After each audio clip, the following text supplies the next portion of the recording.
नमस्कार, जय महाराष्ट्र। भारतीय जनता पक्षाने संपूर्ण ताकद लावत शिवसेनेचे दोन तुकडे केले। उद्धव ठाकरेंना एकटे पाडण्यासाठी संपूर्ण ताकद पणाला लावली। मात्र उद्धव ठाकरे एकटे पडताना दिसत नाही, तर उद्धव ठाकरे यांच्याकडे रोज नवनवीन आणि निष्ठावंत शिवसैनिक आता पक्षप्रवेश करताना दिसत आहेत। मुख्यमंत्री एकनाथ शिंदे यांच्या गटातील मंत्री आणि आमदार यांच्यासाठी जोरदार धक्का देत उद्धव ठाकरे यांच्यासाठी पक्ष प्रवेश करण्यासाठी निघालाय एक बडा नेता। थेट 200 ते 300 गाड्यांचा ताफा घेत हा ताफा आता मुंबईमध्ये पोहोचत आहे।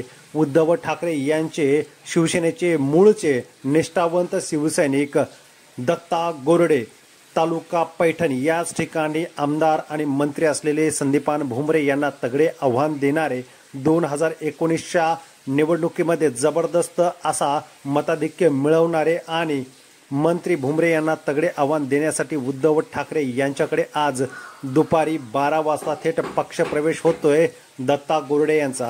दत्ता गोरडे पैठण तालुक्यातील विधानसभेतील जबरदस्त जनसंपर्क असलेले नेते आता शिवसेनेच्या पक्षामध्ये आल्यामुळे उद्धव ठाकरे यांची ताकद जबरदस्त वाढणार आहे आणि संदीपान भुमरे यांच्यासाठी पुढचा प्रवास हा खडतर असणार आहे। त्यांच्या जनसंपर्कावरून हे दिसून येत आहे। आपल्याला काय वाटतं, या पक्षप्रवेशाचा फायदा ठाकरेंना होईल का? हे कमेंटद्वारे नक्की कळवा व चॅनलला सबस्क्राईब करा।